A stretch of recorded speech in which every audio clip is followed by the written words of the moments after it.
Good morning, Long Island, and welcome to Café with José, the bridge between news and the community. I'm very happy today because we keep talking about Nassau County and, of course, Nassau County Executive, which is the topic this year. And you guys know that. And you guys have been seeing, Laura Curran was here, Charles Levine was here, and today I'm happy because the Nassau County Comptroller is here, Mr. Maragos. Welcome to Café with José. Thank you for having me. How's your Spanish? That's my first question, because I'm like, how's your Spanish? Buenos dias. Okay, so it's like a basic Spanish. Yes, and my name is José Maragos. Okay, that's good. Mr. Maragos, why do you want to be Nassau County Executive? Well, because for 7 years now that I've been the Nassau County Comptroller, I've seen a lot of things. I put an end to it. About $300 million worth of unnecessary contracts, my office refused to approve. But I estimate there's probably another $300 million of wasteful spending within the county. But equally important is that our county government is not representative of our communities, especially our minority communities, the Hispanic community, the African American community, the South Asian communities. And the Hispanic community is our biggest minority community. And yet they do not participate in government. They do not have a proportionate number of jobs in government. They're not getting the business opportunities in government as part of the total spending. And there's also a huge injustice in the property tax assessment system. So where Hispanics and other minority ethnic groups are paying a disproportionately higher property tax as opposed to the much more expensive homes. And so those are fundamental and structural injustices within the system. So you have the situation where 40% of the population is disproportionately paying higher property taxes, but getting less benefit for it, and they're not participating in government. Nassau County government is not their government.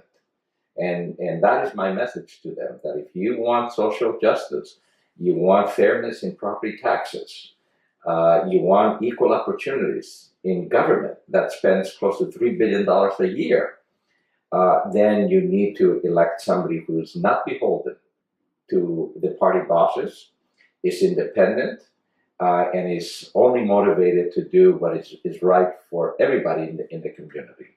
And I believe that's who I am.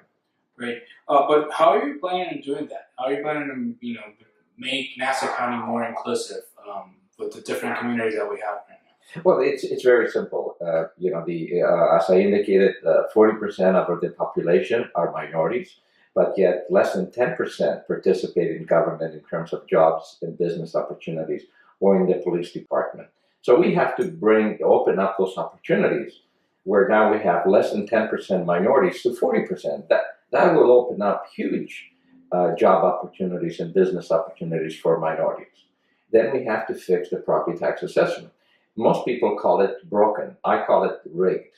And it's rigged because it has shifted. And I pointed this out back in 2011 when we did an audit, a study, that the reforms that were instituted by then the government would result in a huge shift of property tax burden from the high-end homes to the low-end homes.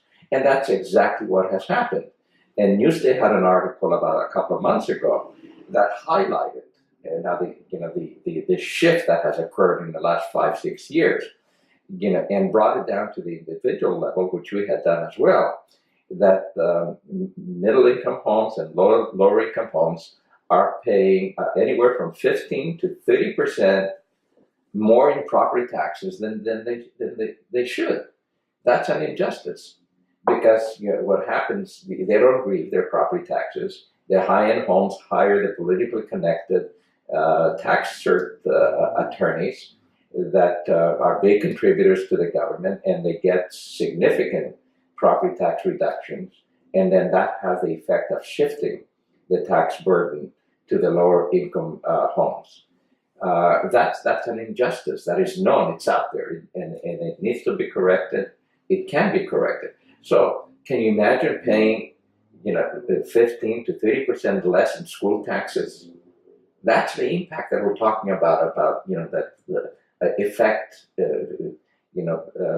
middle income and low income individuals, a lot of them being Hispanic. Great. Mr. Maragos, you were Republican before, and you decided to switch parties. And a lot of people have seen that as a political movement more than actually your ideas. Do you agree with that? No, absolutely not. I disagree. I'm an immigrant. I was born in Greece. I came when I was eight years old. Okay. I felt, that I didn't belong in the Republican Party. It was not inclusive. But when did you see yourself and you were like, okay, I'm not part of this. I want to be part of the Democratic. It was a process. I think I started talking to the Democrat chairman about a year and a half ago before I switched. It was a very difficult decision. I felt when I was a Republican, I was being criticized for going into the minority communities. I was in private industry for 35 years. I'm a self-made man. Before I came into government. So I came into government to be a public service and give back to the public, to the residents. When you come in with good intentions and you're criticized for reaching out to the people that need the most help, that was not acceptable to me. As well, I differed with the Republican Party with regards to raising the minimum wage. They were against it. I was for it. I was for enforcing the prevailing wage that we have here in Nassau County. I was against cutting a lot of the corruption that we have, that I cut, and of course I didn't make very many friends in standing up and saying a lot of these contracts, 300 million worth of contracts, were not necessary. So I stood up for what is right. I think on a lot of policies that affected the middle income and lower income homes, that I stood up to them, they were against. Are you doing something in the Democratic Party to make your voters think you are part of the Democratic Party? Is there anything how are you reaching these people and tell them, like, hey, I'm actually a real Democrat and not a Republican? Well, I think I have proven actually that I'm more of a Democrat than some of the Democrats that are there. I'm for inclusiveness. And it's surprising, that some of the Democratic leaders that are against me, they don't want to be inclusive. How can that be when the most fundamental principle of the Democratic Party, its heart and soul, is inclusiveness of everybody? And they're saying, well, you're a Republican, therefore you're not, you're not a real Democrat. And I remind people that, Kathleen Rice was a Republican and switched to a Democrat. Dave Dannenberg was a legislator, was a Republican and switched to a Democrat. John Brooks, who was elected senator he won over Michael Vendito. He's actually still a Republican and was recruited to run as a Democrat. Yeah, he changed his registration, but that won't take effect until after the next general election. So for them to say, that George, who's an immigrant, who has stood up for the minority communities, who has stood up for a lot of the principles that the Democratic stands for, higher minimum wages, they're attacking me and say that I'm not a real. I think I'm the real, I've said it in the public, I'm the real Democrat, and maybe some of them have lost their way. Right. Well, it's up to the people to decide that in November. Mm-hmm. But, so you're a Democrat now. Mm-hmm. How is your campaign getting into other parts of Long Island where they're not that, Democrats? Like, are you only in North Hempstead, only in the sites where you can get some immigrants, or how are you working in other places where Republicans are actually stronger? Well, I think when I switched, actually, a lot of Republicans, I would say more than 50%, reached out to me and said, George, we think that it's a brave move.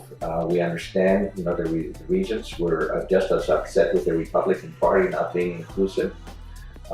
So they were encouraging. And similarly with the Democrats, a lot of Democrats reached out, independent thinking Democrats, and said, you're independent, you've always stood up for what is right, and we respect that.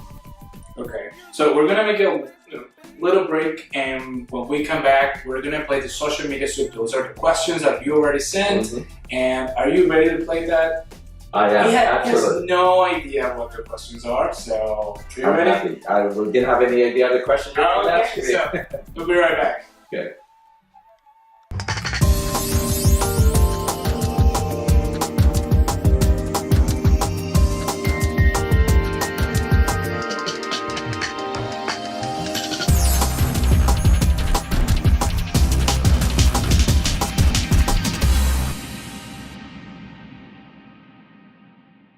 We're here in Café con José with the Nassau County Comptroller, Mr. George Maragos. That's here talking about, of course, his campaign and what's happening here on Long Island. And of course, we're going to play the social media soup. But before, I need to ask this.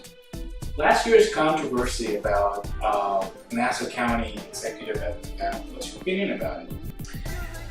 My opinion was that I was the first, actually, not one of the first, but the first to ask him to resign. Okay, because you could not have a county executive that has been indicted, continue to serve, and continue to have the public trust. Okay, so we're gonna play the social media soup. This is an interesting thing because you guys already sent our questions, and so let's start with the first one. Okay, so this pretty much says George Maragos has only been a Democrat for about a year. He ran for U.S. Senate twice as a Republican and took some really conservative decisions on things like gay rights. Do you think you're a real Democrat, or do you just switch parties for political expediency? We already talked about it. Right, we already talked about it, but I think I'm the real Democrat. Barack Obama was against gay marriage, and he evolved. Hillary Clinton was against it. Bill Clinton was against it, and they all evolved. And I certainly was, against it. I misspoke some, some harsh words that I've sincerely apologized for. But now I believe that everybody should have equal rights and equal opportunities in every aspect of life. Okay, so what is your plan to protect or to work with undocumented people? Well, I've reached out, and actually we'll be issuing a policy because we feel, that Nassau County's policy towards undocumented and the Trump immigration, aggressive immigration enforcement is unconstitutional because it discriminates against ethnic origin and religion. So we are, the Comptroller's Office, myself, have taken an initiative now to legally ask the county executive in the legislature to clarify the county policy, the enforcement policy, its policy of cooperation with the immigration authorities, and align them more closely to that of New York City.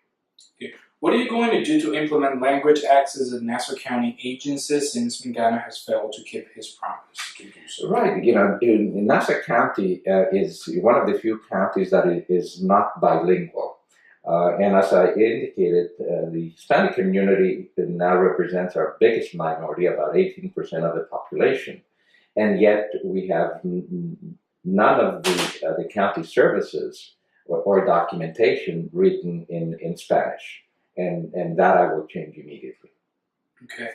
Well, the Nassau County Democratic Party has endorsed your opponent in the primary lower court. Tell us about their endorsement process. Why do you think Chairman Jay Jacobs and team want someone else as the nominee? Well, typically, what I have found in government that the chairman of the two-party system has failed the public. Their interest is to retain power, retain control in the boss's hand, the chairman's hand, and the way they do that is by nominating people, handpicking people. They handpick their candidates, and the people that they can control the most are the people that are less competent, have the least qualifications. So what you have here is the party chairman, Jay Jacobs, handpicking a person that has no experience, no qualifications, has been a part-time reporter because they can control that person. And that's how politics work, and that's how the corruption system feeds on the government and the taxpayers, because the boss then tells the county executive what to do, when to do it, or the county executive calls the boss up and say, what should I do in this situation? And that's why we have the corruption that we have. So if you want the corruption to continue and the waste in government, and government not serving all the communities, then you elect a party nominated individual. And I maintain, that is the worst thing. That has to change in today's world. And the people, the Democrats, should be allowed to decide who is best qualified to serve them, and not the boss alone. Okay, and the last question is how's your fundraising going? Will you have enough money to compete? Well, I have the most money. I'm self-funding.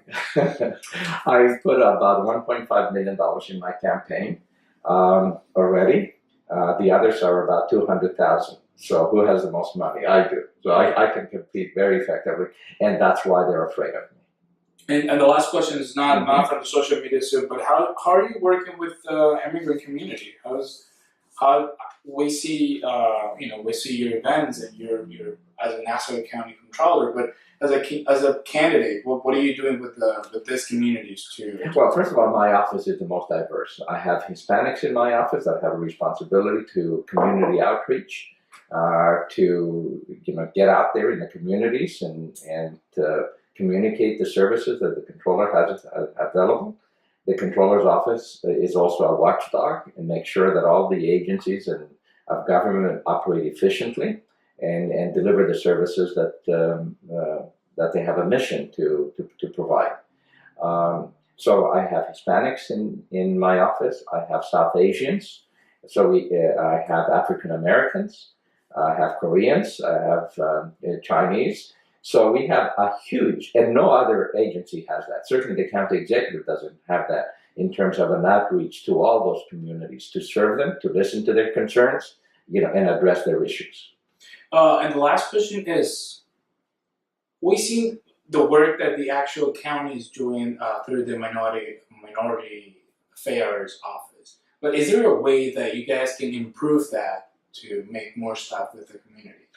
Well, absolutely. Are you planning on doing something? Not only planning on doing it, but it's something that I've been advocating and doing in regards to minority and women-owned business participation.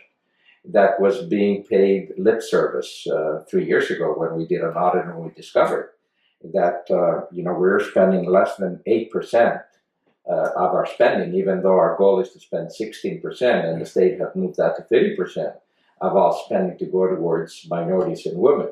And the county executive was doing nothing about it to encourage agencies, to subcontract out to minority firms and women-owned firms. And we pushed for it. We established a Comptroller's Advisory Committee with ambassadors in all the minority communities that advertises opportunities, welcomes minority and women-owned businesses to participate. And especially if they feel that they have been denied an opportunity that they should have won, to come to the Comptroller's office, and we'll advocate for them. The Comptroller's office has a tremendous power. We have subpoena power, and we also pay all the bills and approve the contract. So if we're not satisfied that an agency is delivering on its mission, especially towards minority and women-owned business owners, then we don't pay their bills. And that's the strongest motivation you can have. Okay. Mr. Maragos, you have the camera here to talk to the Hispanic community of Long Island and tell them, why do you have to be the Nassau County Executive? I'm the most experienced, qualified person. I know the county inside out. I know where the waste and mismanagement is. And I know where all the social injustices are. As we discussed here with Jose, you are probably paying anywhere from 15 to 30% more in property tax, in school tax, unfairly. You are unfairly subsidizing the mansions in the North Shore. And yet you are not getting the job opportunities or the business opportunities in Nassau County. Nassau County government is not your government. And only you can change that. Lower your property taxes, bring about social justice, open up opportunities for your children and yourselves in Nassau County government, in the police department. And all you have to do is come out and vote in the Democratic primary on September 12th. Your vote can make a big difference in your lives and that of your children. Please don't waste your vote. It's precious. It's more important than money. Treat it carefully. Learn about the candidates and understand which candidate is more sincere, more experienced, and is best able to represent you in government and make your lives better. Thank you, Mr. Maragos. Thank you very much. And of course, you have to check all the information at noticiali.com. And next week, we're starting our spring season outside. We're not going to be here anymore. We're going to be for a couple weeks outside. So you have to check in noticiali.com, the places where we're going to be, and you guys can join us there. See you next week.